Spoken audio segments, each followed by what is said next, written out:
ഇപ്പോൾ നാഗ്പൂരിൽ രാഹുൽ ഗാന്ധി സംസാരിക്കുകയാണ്. അതിലേക്ക് തത്സമയം. जैसे पहले राजा ऑर्डर देते थे,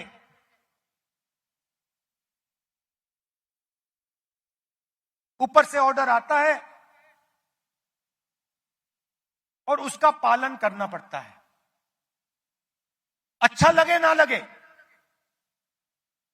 चॉइस नहीं होती. आपको याद होगा हमारे जो पीसीसी प्रेसिडेंट हैं पटोले जी, ये हैं, इन्होंने प्रधानमंत्री से एक सवाल पूछ लिया था. एक सवाल पूछा था किसानों के बारे में. क्या सवाल था?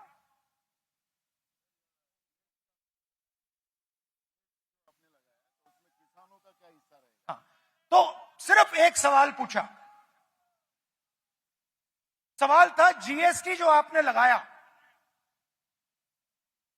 उसमें किसानों का क्या हिस्सा होगा.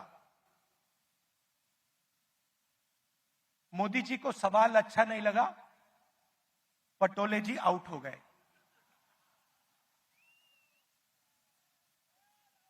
तो उनकी विचारधारा राजाओं की विचारधारा है,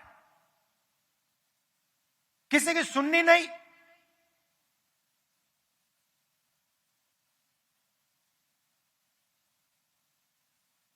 ऑर्डर ऊपर से आएगा,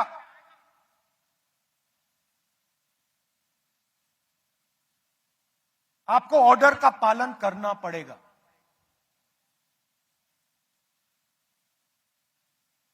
कांग्रेस पार्टी में आवाज नीचे से आती है.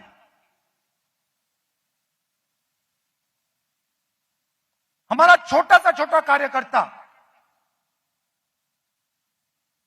हमारे किसी भी नेता को टोक सकता है. सही है ना? हमारे कार्यकर्ता मेरे सामने आते हैं और मुझे कहते हैं राहुल जी ये जो आपने किया मुझे अच्छा नहीं लगा. और फिर मैं उनको समझाता हूं कि देखिए मैंने ये इस कारण किया, और मैं उनकी सुनता हूं.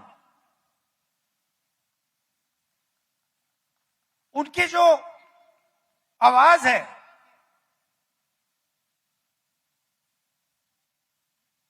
उसका आदर करता हूं, उसका रिस्पेक्ट करता हूं. यह भी कह देता हूं कि भैया मैं आपकी बात से सहमत नहीं हूं,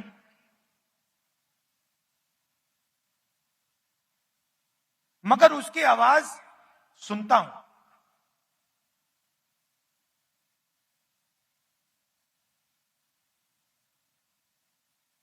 लोग कहते हैं कांग्रेस पार्टी ने क्या किया.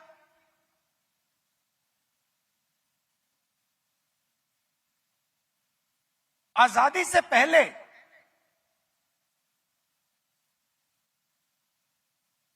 अगर आप इस देश में आते 500-600 राजा थे, अंग्रेज थे,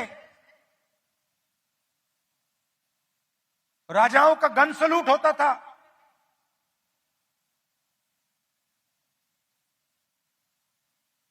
किसी को 19 तोपों का सलूट होता था, किसी को 21 तोपों का सलूट होता था. मगर हिंदुस्तान की जनता को इस देश में कोई अधिकार नहीं था, कोई अधिकार नहीं था.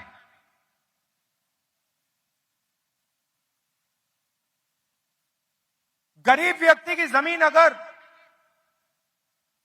राजा को अच्छी लगी 1 सेकंड में उसको ले जा सकता था. ये सारे के सारे अधिकार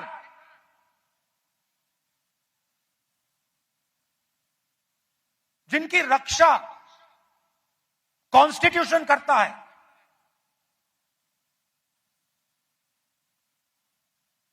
जो अंबेडकर जी ने, गांधी जी ने, नेहरू जी ने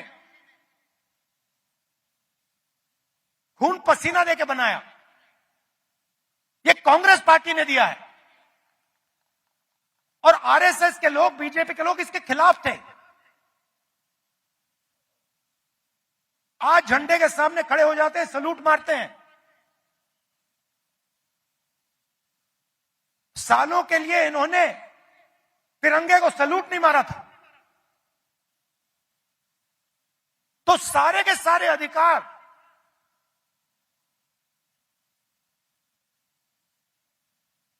कॉन्स्टिट्यूशन से मिलते हैं।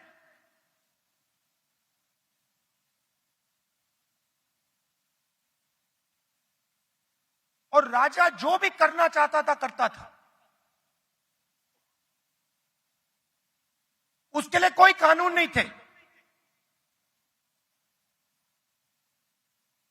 यह काम कांग्रेस पार्टी ने किया और यह हिंदुस्तान के इतिहास में, हजारों साल के इतिहास में पहली बार किया गया है। पहली बार एक हिंदुस्तानी को एक वोट दिया गया, चाहे वो दलित हो, आदिवासी हो, महिला हो, जनरल कास्ट का हो, तमिल हो, बंगाली हो, उत्तर प्रदेश का हो। हिंदुस्तान के हर नागरिक को कॉन्स्टिट्यूशन एक वोट देता है।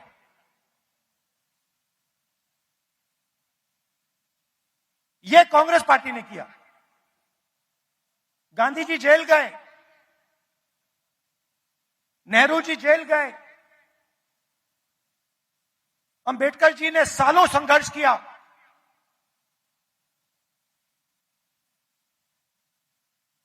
यह कांग्रेस पार्टी ने, अंबेडकर जी ने, सबने मिलकर दिया है। हमारी विचारधारा कहती है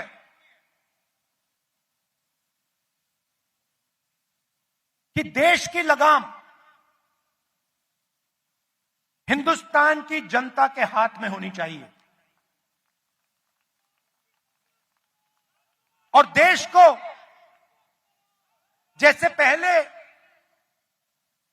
राजा चलाते थे,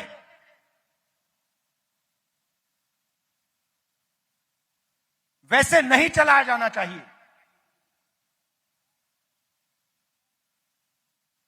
हम जनशक्ति की बात करते हैं, लोक शक्ति की बात करते हैं। आप हमारे सारे के सारे कानून देखिए। आजादी की लड़ाई देश की जनता ने लड़ी थी, राजा महाराजाओं ने नहीं लड़ी थी।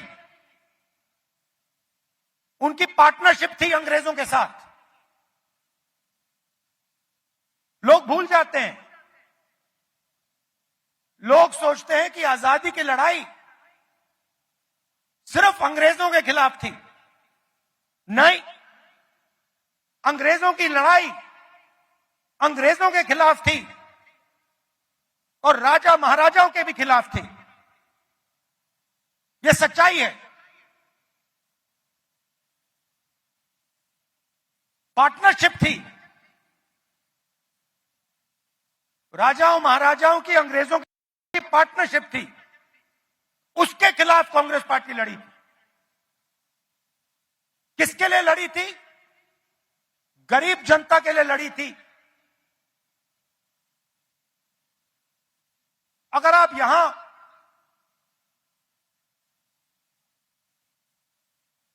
साठ 70 उससे पहले, इंडिपेंडेंस से पहले आप यहां आते, हिंदुस्तान की जनता के कोई अधिकार नहीं थे, महिलाओं के कोई अधिकार नहीं थे, दलितों को छुआ नहीं जाता था। यह आरएसएस की विचारधारा है। ये हमने बदला है और एक बार फिर ये हिंदुस्तान को वापस ले जाना चाह रहे हैं। जो आजादी से पहले था वहां हिंदुस्तान को वापस लौटा रहे हैं। कॉन्स्टिट्यूशन से, आपके वोट से अलग अलग संस्थाएं बनती हैं। ये आपकी संस्थाएं हैं, चाहे सुप्रीम कोर्ट हो, इलेक्शन कमीशन हो,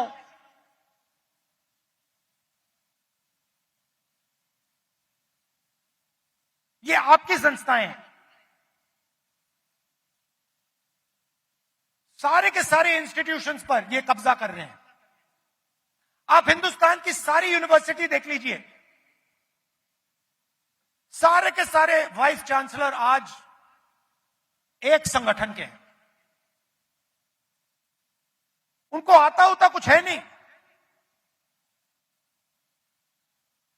कुछ नहीं आता उनको। हिंदुस्तान के वाइस चांसलर आज मेरिट पे नहीं बनते हैं। हिंदुस्तान के वाइस चांसलर आज अगर एक संगठन में हैं तब बन